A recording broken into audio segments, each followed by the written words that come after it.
ക്രൂസിൻ വാഴ്ചയിൽ പീഡയേറ്റവൻ, ക്രൂശിലേറി ദാരുണം മൃത്യുവാനവൻ.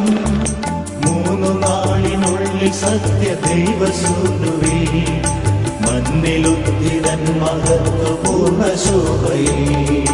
സ്വർഗമാർന്നു മഹിമയോടെ നിത്യപിതാവിൻ വലതുഭാഗമാർന്നു വാഴ്ന്നു മഹിത കാന്തിയിൽ. ഒടുവിലെത്തും ഈ മഹിയിൽ അന്തുവിധിയുമായി സകലരും ശരിക്കും അന്ത്യവിധി വിനീതരാ.